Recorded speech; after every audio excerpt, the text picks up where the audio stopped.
Oh, live. Good morning, everybody. Good morning. Got 4 comments already? Oh, my God. Hold on. Oh, now I'm all messed up. Here we go. Banners off. What's up, Patrick? Good morning, Claire. Good morning, Greg. Got to go through Will's files here and find some intro music. I forgot to do that. Will out today, taking a day, a personal day to hang out, get a little rest. Morning, Randy. 40. There's a good one. He is not feeling well. We're going to hope he gets better. I probably gave it to him.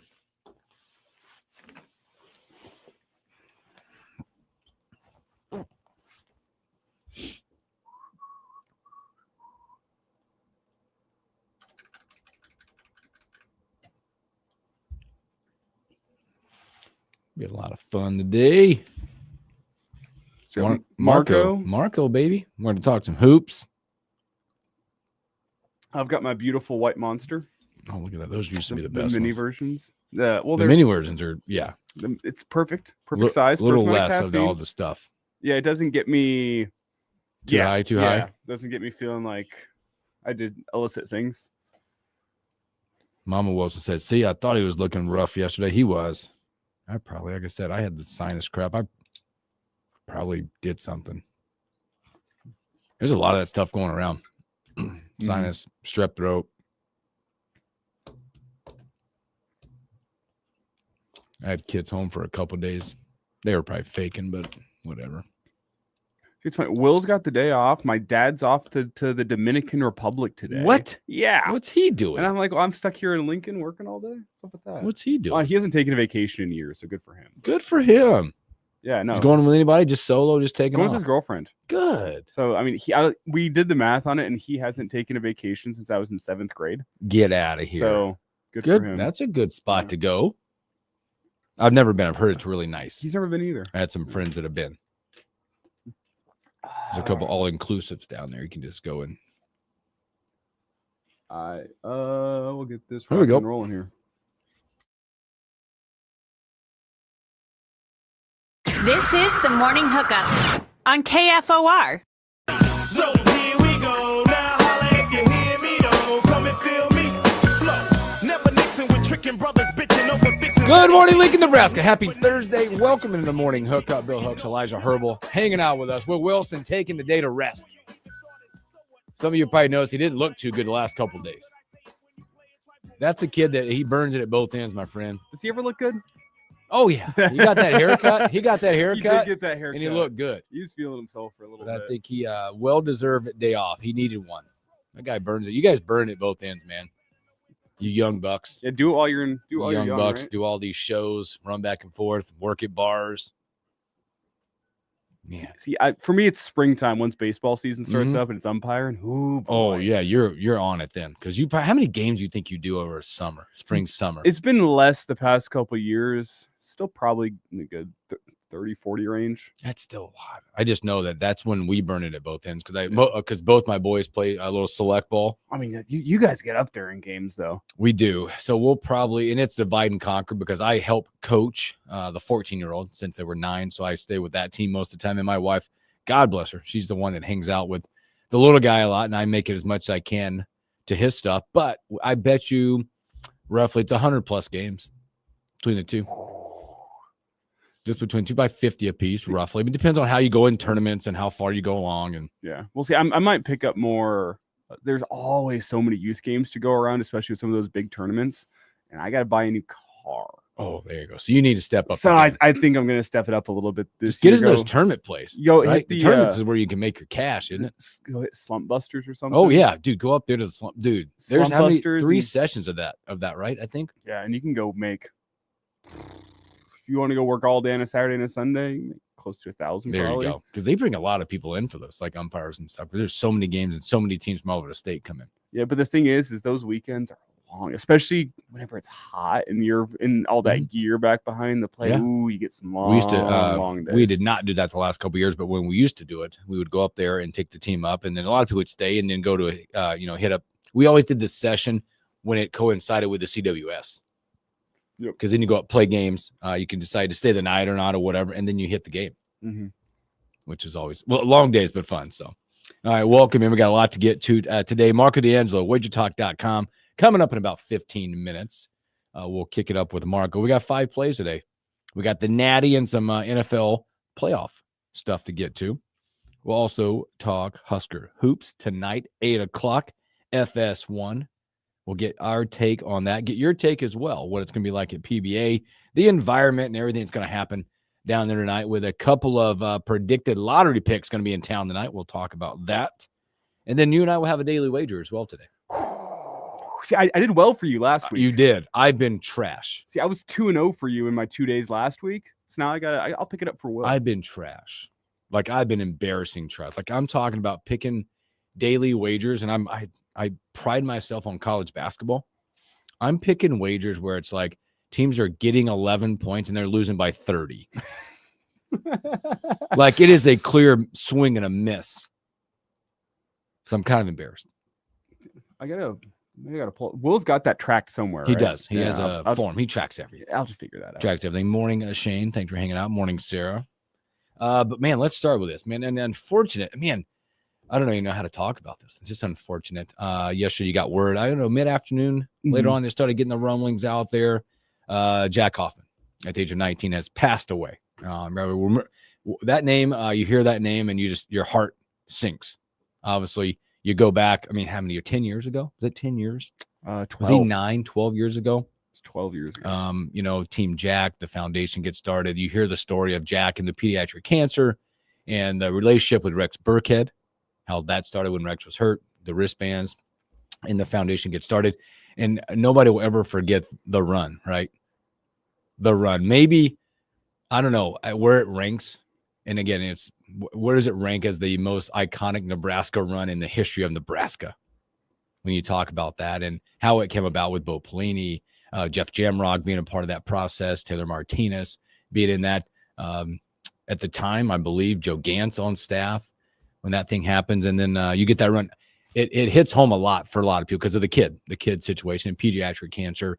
I remember being there at the time. So that would have been at the time with my 3-year-old. Wow. I was there. I was in North Stadium with my 3-year-old at this particular game, knowing it and just and almost to right now having tears in my eyes, thinking about what this program, and I think I would say Nebraska started this type of culture event with kids and highlighting their dreams and starting, on the foundation of Team Jack, which raised, I don't even know the number that they raised for research and the number of national notoriety that this has become. I believe that number's over $15 million. That's incredible. Incredible. And you go back and just at the age of 19, then you think about the family and what the family has meant to this, to our state, to our university. It's a real sad moment, right? But I think in times like this, you also think about the impact that has been made and is now, it will continue on. I mean, you look at it nationally. I mean, the kid won Jack won an ESPY, right? You look at the national outpour last night from the ones of like Dick Vitale, local, just everything you're getting back on the support and the prayers and the thoughts for the family. Well, and just think of the inspiration that Jack provided to so many people. Like you think about the fact that horrible, taken away far too young at 19, but the impact and the inspiration that he had on people in only 19 years of life is something I think people can only dream of having. The fact there's people around the country that are sitting there after a diagnosis saying, man, if this little 8-year-old in Nebraska can fight it, I can fight it too. That's special. And then the impact of the Team Jack Foundation that will live on far beyond the lives of Jack and Andy, and the legacy that Jack Hoffman leaves is special, and it's something that people, I mean, most people will never reach that type of legacy, that type of inspiration. And you go back to what Stuart Scott said, and the way you beat cancer, man, it's the way in which you live, man. The way in which Jack Hoffman lived is something that is special. The inspiration he provided, the way he lived fearlessly. It's hard to talk about. It is, as you said, but a special young man, man gone far too soon, but the impact that he leaves is something that is just special. Yeah. It's something that again, as I said, I hate to repeat myself, but it's just something that not many people will ever hope of leaving an impact that large on so many different people. Yeah, and unfortunately, it's the disease that caused that. But you look back and go, man, at 19 years, short years of life, how much at 19 and being gone, this will be forever, right? You look back, and again, we're gonna go and relate it back to the run and things like that, and what it means, like from a local to a team. That's what it means to be a Husker, right? His courage, his fight, his never giving up. But just wow.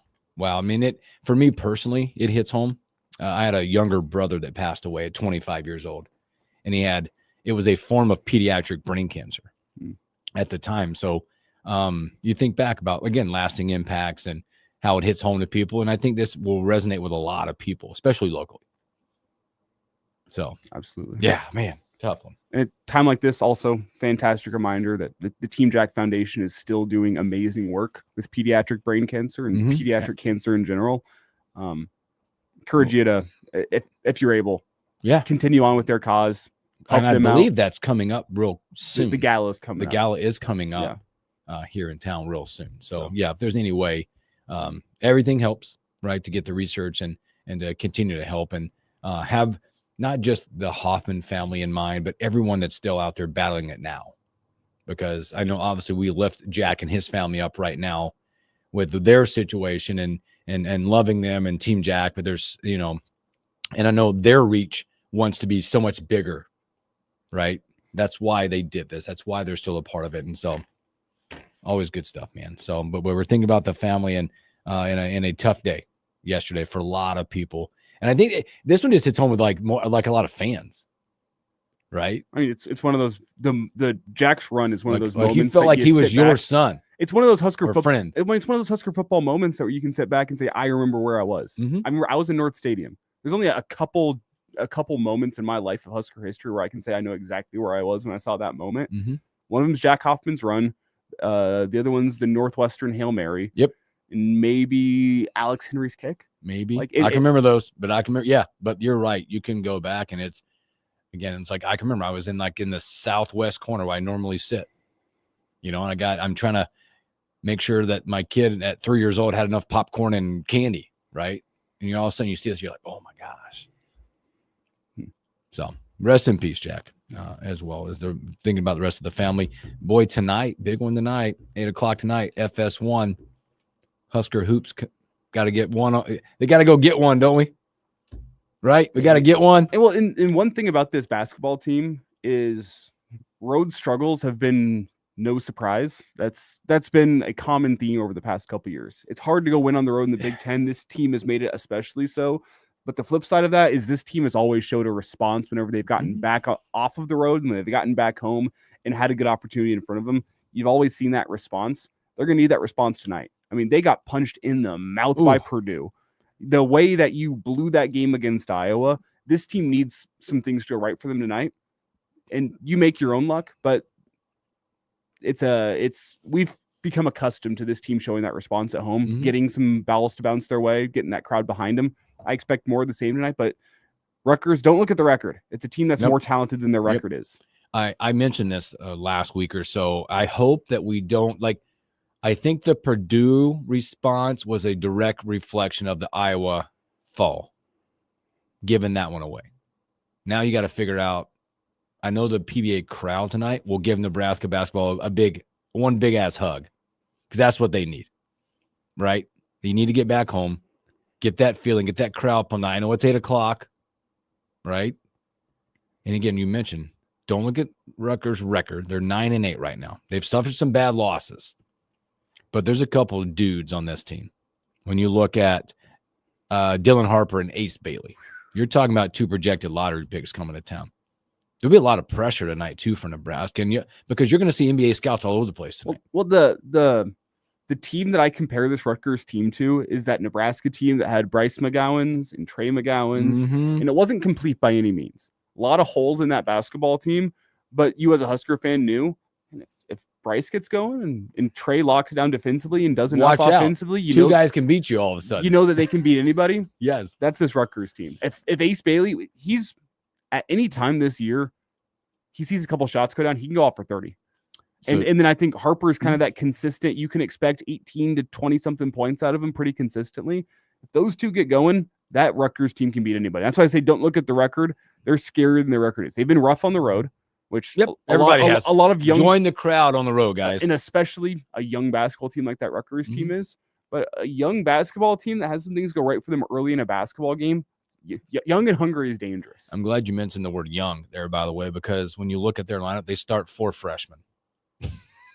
4 freshmen and a senior. And that's their senior guard. But you look at the numbers, Dylan Harper averaging 20 on 50% shooting. Stud. Ace Bailey, you mentioned. I think he's the one that scares me worse than anything. Absolutely. Averaging 19 and also grabs about 8 boards a game. Both projected lottery picks. And with a young team like that, super, super important. You got to throw the first punch. I think you can't let a young team like that get any confidence going on the road. No, I think you got to, I agree. You got to throw the first punch. The thing they have to do tonight, and we've been harping this forever, can we value the basketball? Value the basketball. Possessions are a premium. Robin Watson does such a great job. There's these like non-forced turnover numbers. We need to value the basketball, not be loose, not be sloppy. Those are the ones that beat you.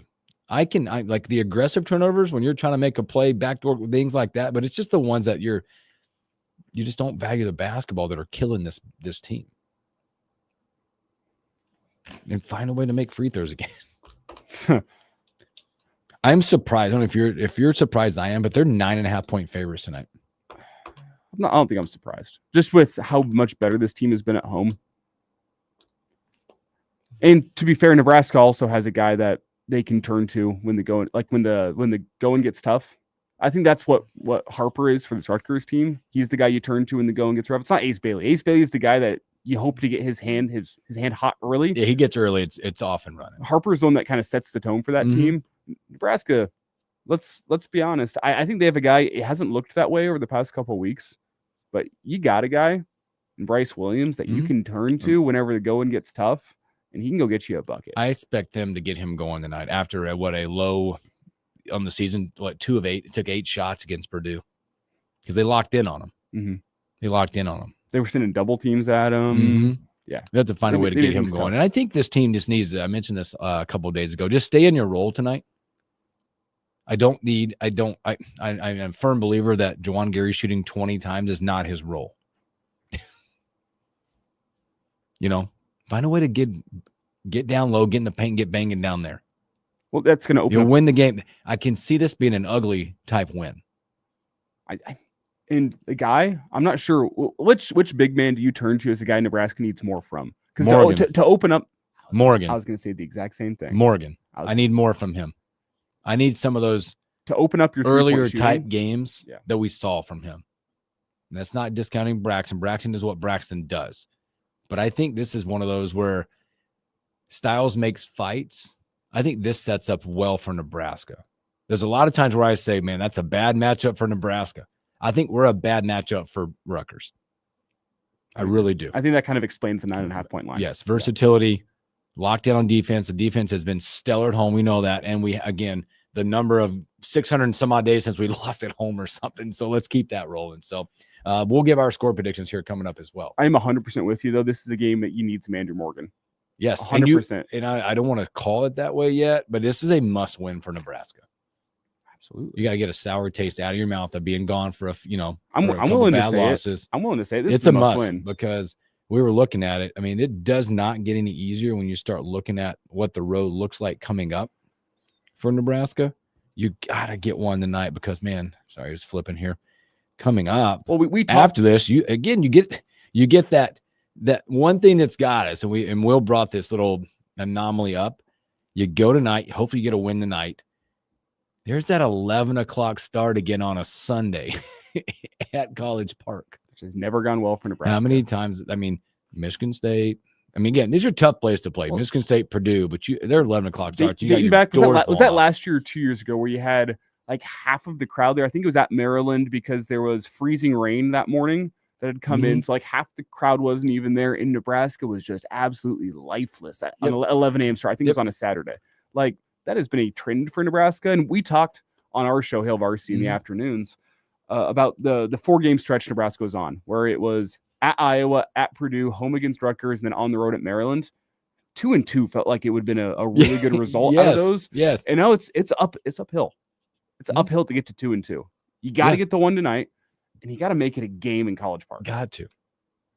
And then, not to look too far ahead, you got a team that's playing really well with USC coming to town next week. They just went on the road and beat Illinois. I don't want to get way ahead. USC coming to town. Then you got to go to what? No, then you got you have Illinois mixing there somewhere. And then you got the West Coast swing when you start February. Yikes. So, all right, 8 o'clock tonight, FS1. If you have your tickets, come down, stay the whole time, by the way. By the time first half is over or something, the local news will already be gone. So just stay. Yeah. And it's going to be a nice night. Tomorrow's Friday. You can deal with 49 degrees today. Okay. Go hit the rail yard. Give your tickets away if you can. I might, by the way. I'll be there at 4:30. So, all right, let's do this. It's time. We're going to take it out west. Marco D'Angelo, wagertalk.com after the break. You're listening to the Morning Hookup with Bill Hooks and Will Wilson. More coming up.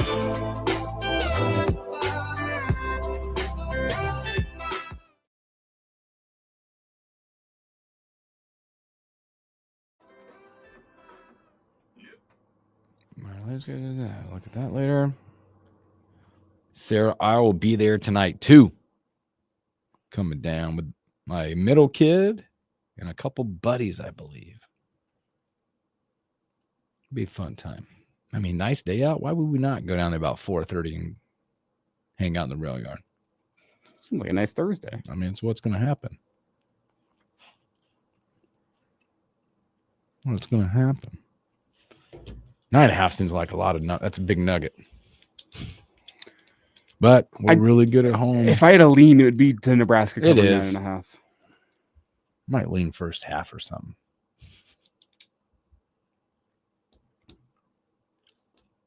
Marco coming up. He's got 5 actions for us. One being the Natty. The Natty and a lot of fun playoff football.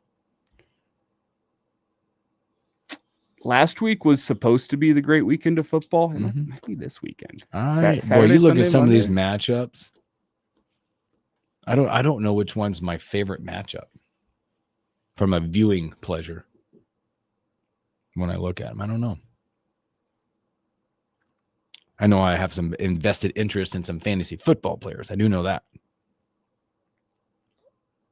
Fantasy? We're in so our league that I'm in with Robin Washington and former co-host Nick Gregas. We have a league that we're in. There's 12 in the top 6 make the playoffs, and the bottom 6 have a losers bracket, but it's the actual playoffs.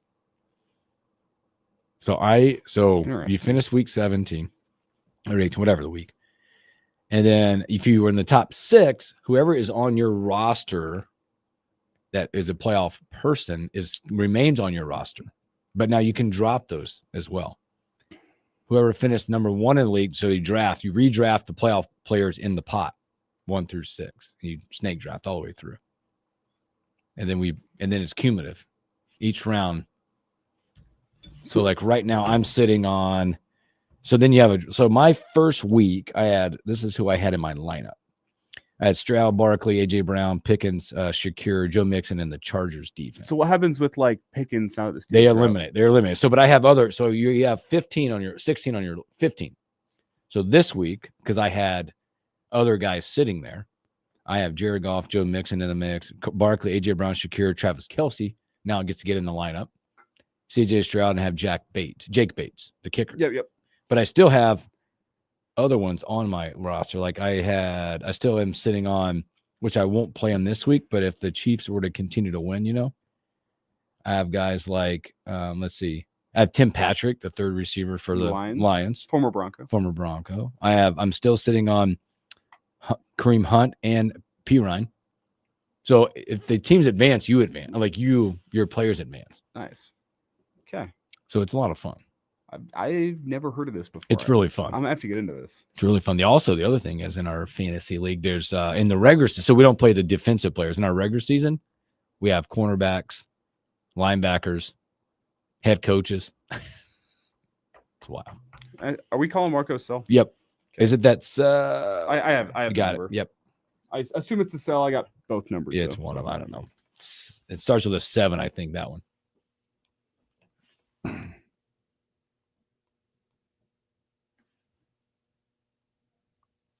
Man, Bobby Euchre passed away. Yuck.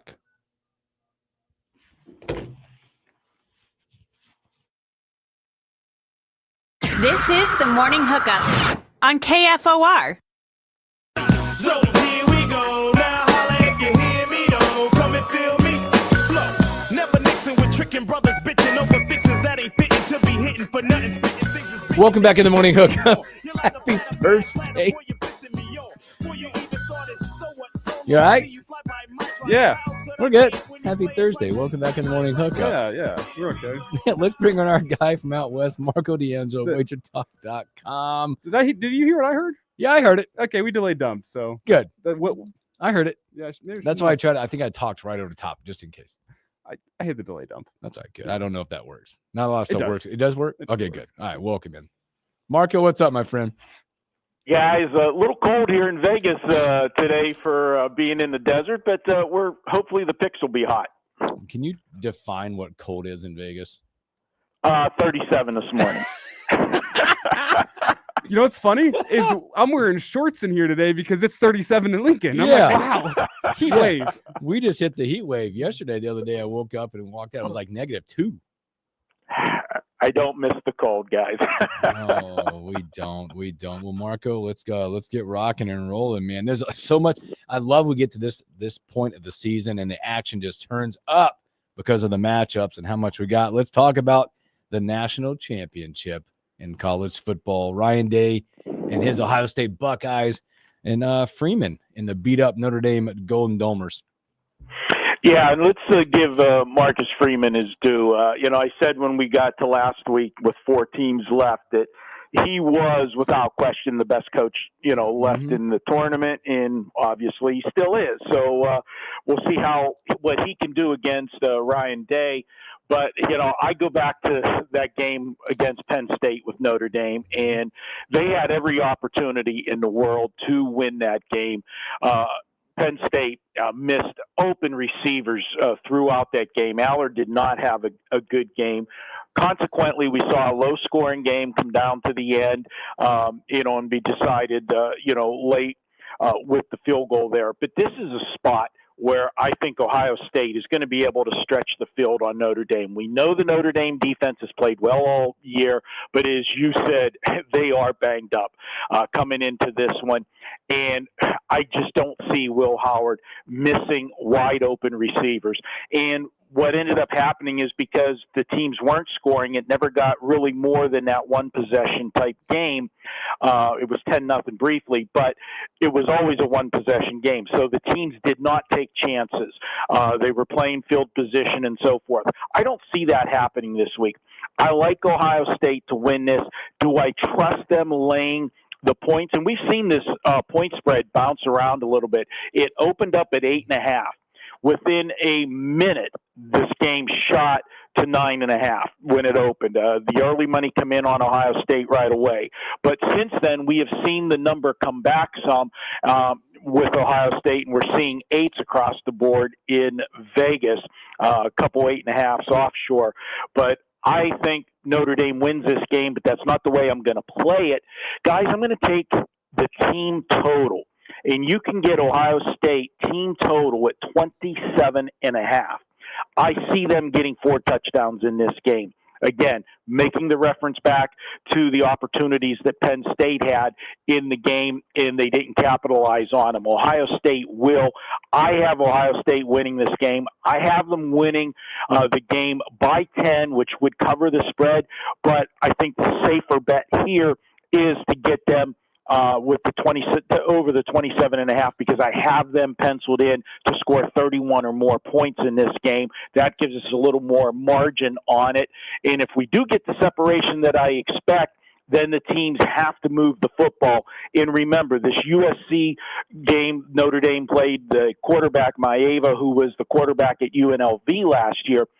He threw for 360 yards in that game and put up 35 points against Notre Dame. And if you remember in that game, they had 35 points and 360 yards. They also had 2 pick sixes go the other way, which tells you how much they moved up and down the field against the Notre Dame passing defense. I think Ohio State has too many quality receivers in the speed. Playing this game indoors, it's just going to be too much for Notre Dame. Take over 27.5 team total. Yeah. It's Marco D'Angelo with us here, Wager Talk, giving us the plays for the weekend, NFL and college football. Marco, let's move to NFL. I know a lot of people around here in Lincoln going to be very interested in the Chiefs this weekend as they host the Houston Texans. Want to know what you're thinking for Houston at Kansas City? Well, guys, obviously, if there was any team that needed that first-round bye, it was the Chiefs, as it gives Mahomes the proper time to heal that ankle. You get Pacheco some rest, heal up his bumps and bruises that he had at the end of the season as well. But the fact is, Kansas City enters this game probably the healthiest they've been all year, and that's a scary thought. But with that said, they didn't play last week. And they sat everybody the week before the regular season finale against Denver. And we won't even, that game, I just put a line through it. You don't even look at anything in that game because they sat all the starters. And, of course, it was a nightmare of a game. But when you look at the game here and look at the reality of things, Kansas City hasn't played a meaningful game since Christmas Day. So, they had to play the 3 games in 11 days, but then they had the big gap from playing on Wednesday to the final Sunday of the regular season, then have the bye week. So now poses the question, and it's a fine line, rest versus rust, which one is there? And I've got to think that Kansas City comes out a little bit slow in this game, get the timing down. And we know Mahomes is a pro and, he can do everything.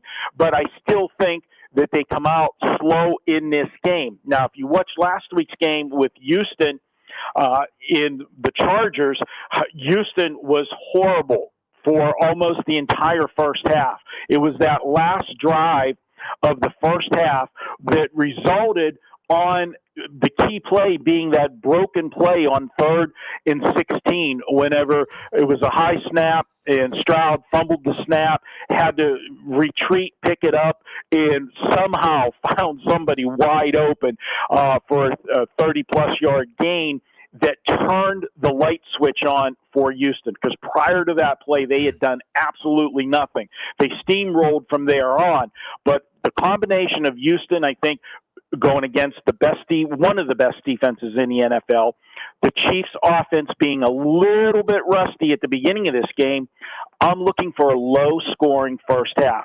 Plus the fact Houston's not going to want to make any mistakes early on. They're going to play conservative.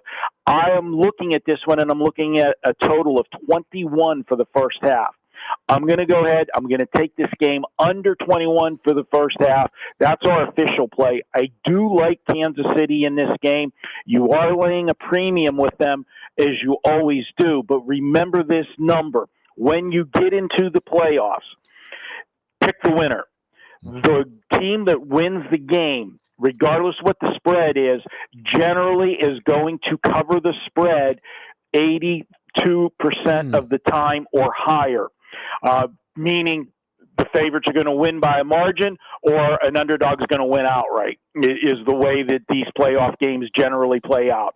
So a slight opinion to KC for the game, but my official play is under 21 points for a first half wager. Make sure you get the 21. Don't settle for a 20.5. Key number on playing a half. Obviously, the 21 points, much bigger number than the 20.5, because if you do have 3 touchdowns, you get the push.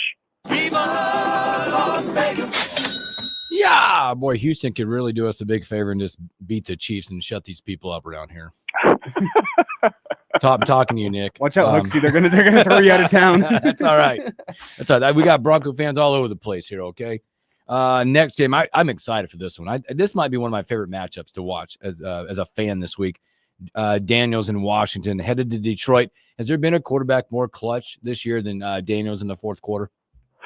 He's been amazing, and you have to just shake your head and remember you're watching a rookie. Mm-hmm. But what I'm looking at this week and last week, I don't know that I've ever seen a domination from a team that generally goes up and down the field very quickly. We know what Cliff Kingsbury's offenses are geared around, and they had a 17-play drive. I mean, I'm shaking my head, and I realize Tampa Bay's defense isn't stellar, but it's not that bad either that they were able to do that. And consequently, by doing that, I mean, they ate up basically 2/3 of the quarter with that one drive.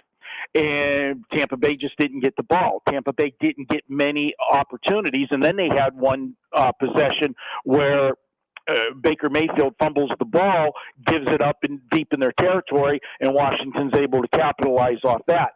So the fact that Tampa only ran 44 offensive plays in that game, they just never had an opportunity to score. And the couple times that they did, because it was a low-scoring game, there wasn't a lot of scoring, they were playing field position, they were settling for the field goals because you were within one-possession games. You do that, it became a stone-cold under. It's not going to be that way this week. You're going to see fireworks in Detroit. Nobody has been able to stop this Lions offense. Now, the Lions defense has been the problem most of the year, but we saw in the big game against Minnesota, the defense stepped up big. Now, as we saw consequently from last Monday night, the Rams did the exact same thing to Minnesota. So how much of it was really the Lions defense playing that good, or we had the Minnesota offensive line just fall apart in the final two games of the season, and unfortunately for Sam Darnold, probably cost himself a lot of money in the offseason with those final two performances, because a great year for him, but we saw the Sam Darnold that we saw in New York. He saw a ghost the last 2 weeks of the season. There's no question about that. I don't see Jaden Daniels getting flustered from the Lions defense, and he does something that Sam Darnold couldn't do against Detroit. It's not a statue back there. He can run the football and extend plays. I think both teams go up and down the field. I have Detroit winning the game 38-27. That covers the spread, but what covers the spread even easier is if you add those two scores together, that goes well over 55.5, which is what we're looking at a total here. I think this is an absolute track meet this week, and they won't be settling for field goals. They'll be scoring touchdowns, and that's going to force the other team to match them, and you're going to just have what I think is going to be a fun football game Saturday night.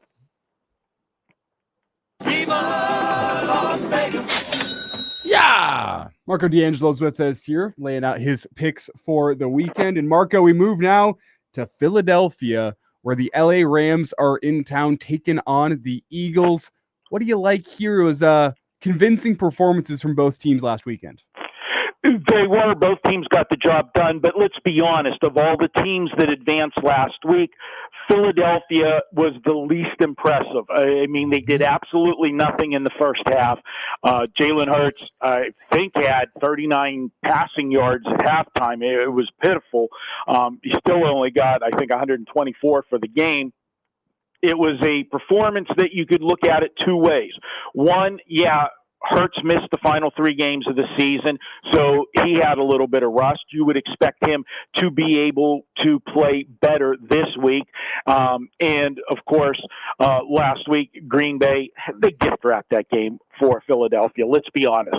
4 turnovers in that game gave Philadelphia the win. So I think when you watch the 2 games and you saw what the Rams did on Monday night against Minnesota, which we predicted, we were on the Rams in that game, people like what the Rams did, and they think the Rams are a live underdog here. A couple things were in play from that game.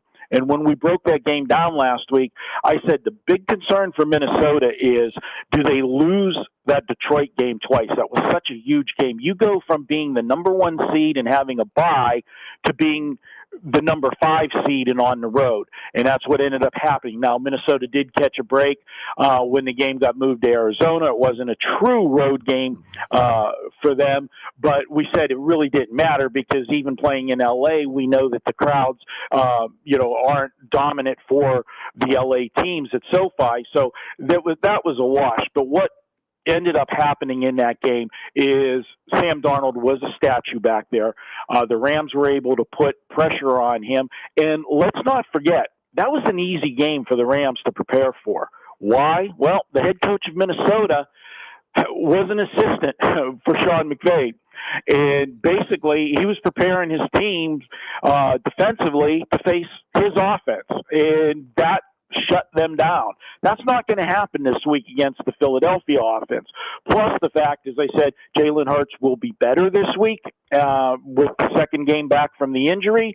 Also, Jalen Hurts possesses the ability to run the football, something that was not a factor at all last week because Sam Darnold is a statue and can't move and extend plays.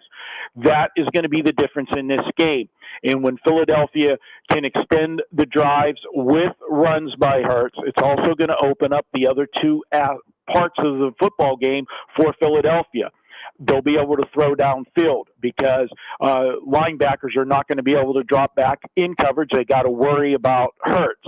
When they got to worry about Hurts and they got to worry about the passing game downfield, guess who is going to take over the football game? And that's going to be Barkley with the running attack. I like this game. And even though Hurts did nothing in the passing game last week, Barkley was still able to run for 119 yards at 4.8 yards per carry. He'll be more successful this week because the offense will be crisper and they'll have to concern themselves with more things and not stack the box just to stop Barkley. I've got Philadelphia winning this one 27-17. I'll go ahead and lay the 6 points with Philly. Yeah. Oh boy, the last one we got here. Power on power, MVP candidate on MVP candidate, Baltimore and Buffalo. Yeah, guys, and let's be honest. Who is the flavor of the month right now? We know who the flavor of the month is. Everybody's drinking the Baltimore Kool-Aid. They are the complete team. Print the Super Bowl ticket. Lamar Jackson maybe overtakes Josh Allen for the MVP. And finally, Baltimore and Lamar Jackson get to the Super Bowl. And they already smashed Buffalo earlier in the season. This is easy, right? And they got Baltimore road favorite, okay? Let's just stop right now. Let's start with everything. Baltimore, they've been great, and they're rolling right now. They've won 5 in a row, and during that 5-game winning streak, nobody has scored more than 17 points in those games. But let's pump the brakes and look at those 5 wins. They played the New York Giants. They played the Pittsburgh Steelers twice. Yeah, my Steelers, who were in total disarray, losing the final 6 games of the season, and the offense went missing. They did beat Houston. That was the best team on that list.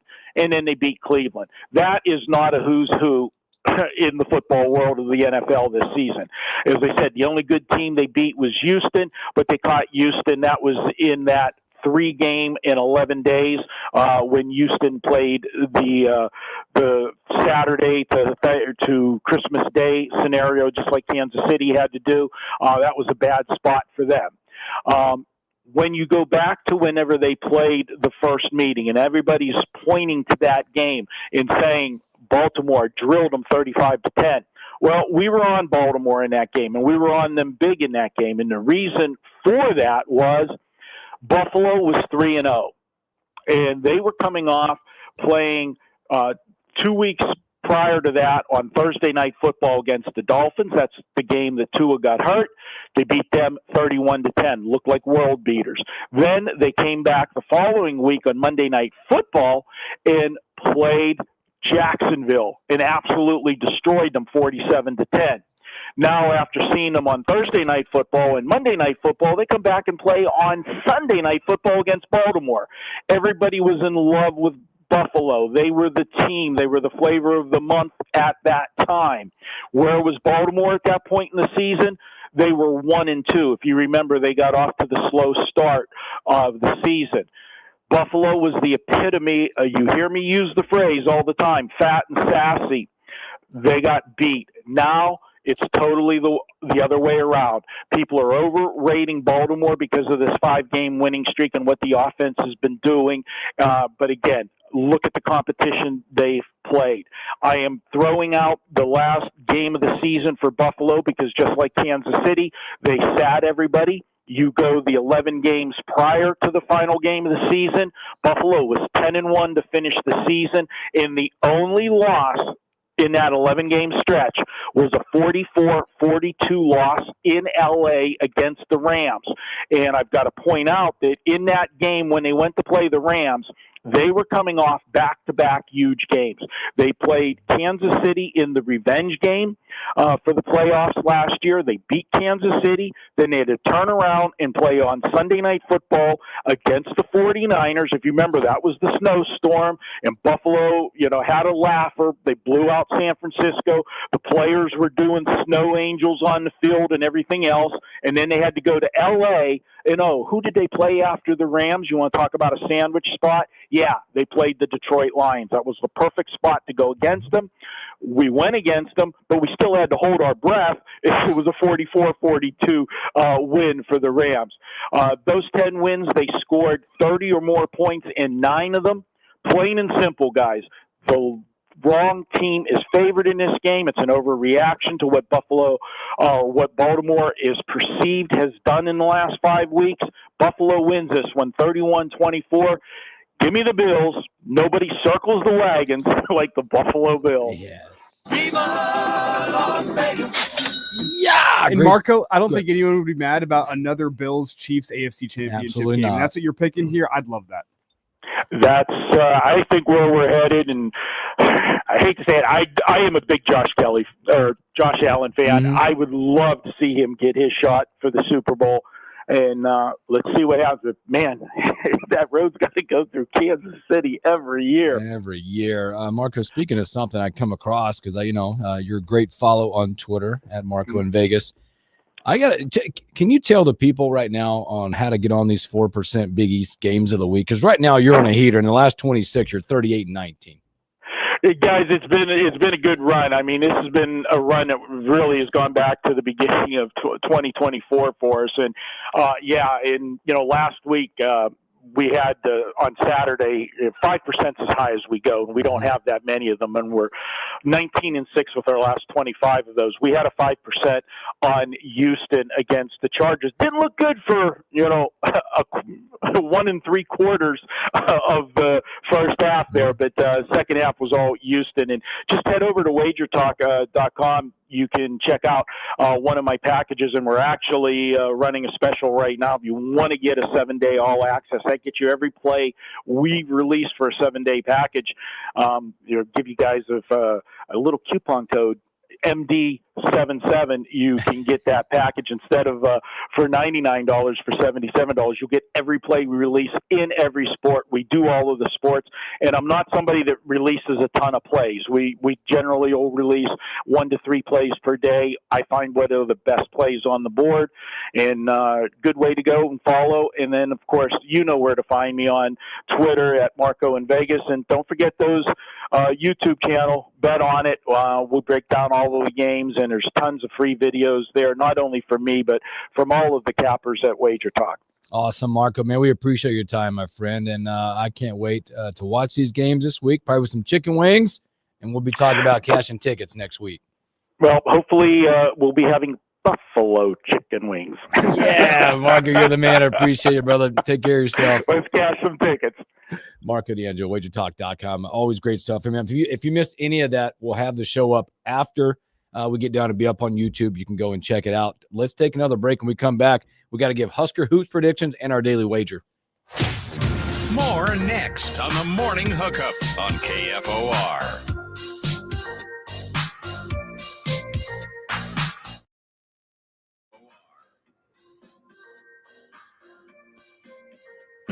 Good stuff, Marco. I got a new song this time for a rejoin. Let's go. Let's go. I want to watch that. That Washington Detroit game is gonna be really interesting. The overs hitting. Everything is going to be interesting. I think so. Unfortunately, the game I think I'm least intrigued by is probably Houston at Kansas City. But it could be a snooze fest. This is like what it could be. Last time we saw those two teams in the playoffs was whenever Houston jumped out big time in the first quarter, and then the Chiefs somehow had the lead at halftime. It's gonna be a good slate. That slate. When is it? That game was what 21-3 in the first quarter, and then the Chiefs took a 31-21 lead to half. Something like that. Yep, stupid. Crazy.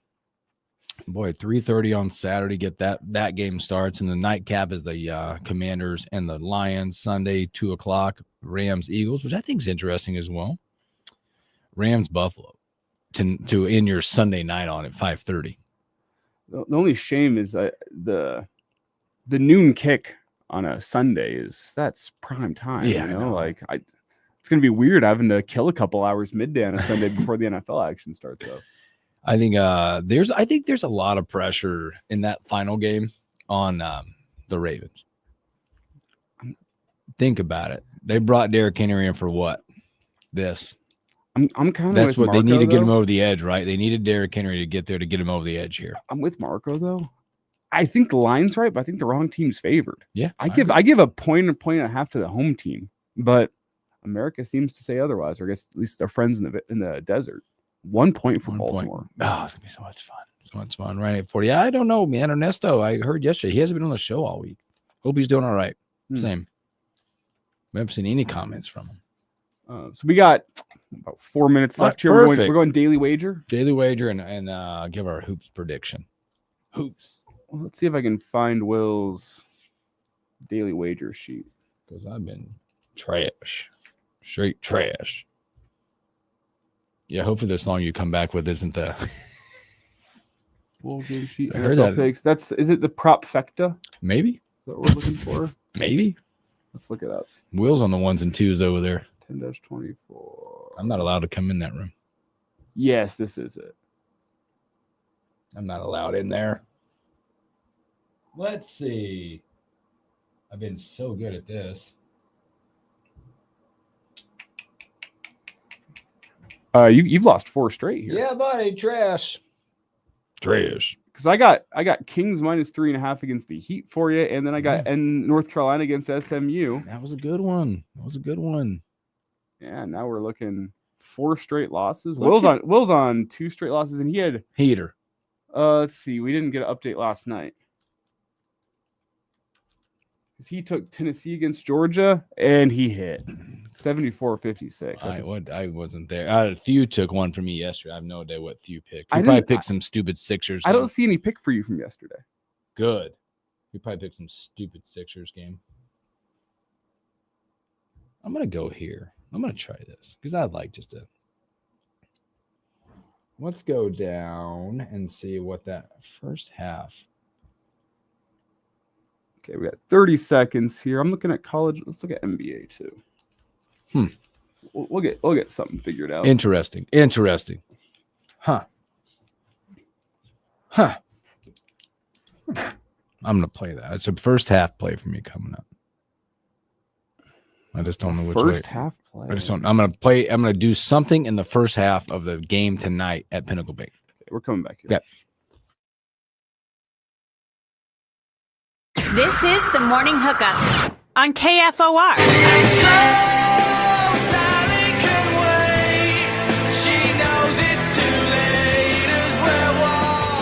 Welcome back in the Morning Hookup. Special thanks there to Marco D'Angelo. Also, thank you, Elijah Herbal, hanging out with us. It's been fun here. Yeah, man. Have a good time. Will Wilson taking a much-needed rest day today. Hope he's getting some good rest.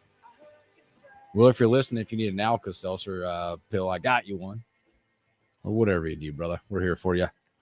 He's got a game tonight, too. His mom reminded me that he's got to call a game tonight. Yeah, I'm producing that game. You are. So tonight. I think he's with Tim Bob tonight, too, I think. Are they in Ashland tonight? Is that the Ashland game? Lincoln Lutheran taking on Ashland. Big time matchup tonight. Will Wilson and I believe Tim Bob is going to hang out with him. And Elijah Hurl producing. And don't bury the lead. Yeah, I know. You get to talk at half. I did say the other day, I was watching or I was listening. I was at one of my kids had hitting or something, and I brought you guys up. and he was doing the solo game. Mhm. And then I heard you at halftime. It was a work of art.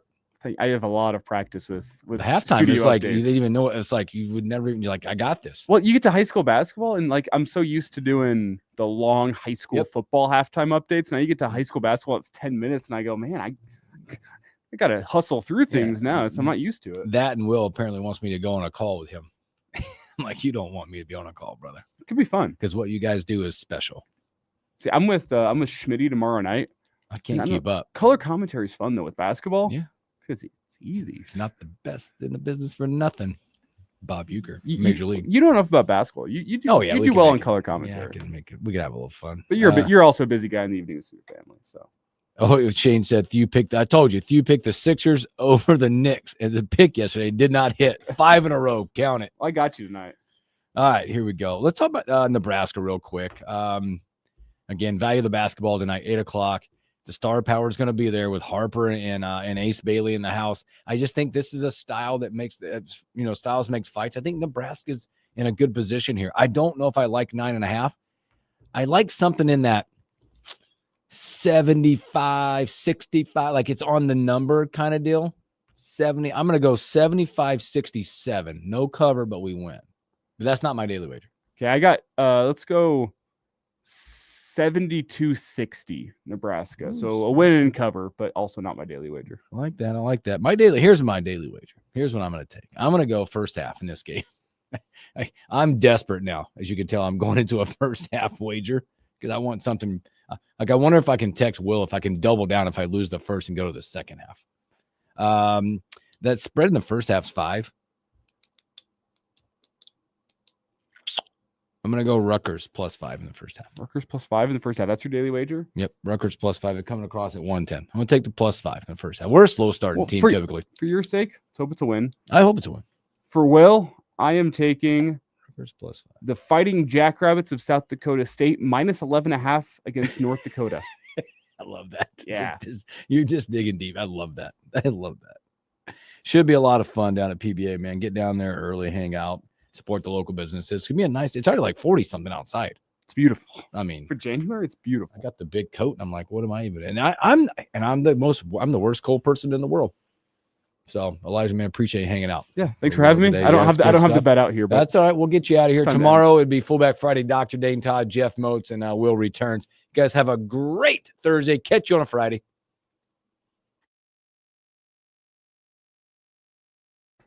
we'll end the stream here. I done screwed it up. We have our little wait, but Will doesn't. That's all good. Whatever. We're good. We're good. We're good. Phew. Damn. Sixer pick. Guess it couldn't be worse. I would have picked some at loser too. Well, thanks for hanging out, everybody. Hey, brother. See you guys. Have a great day.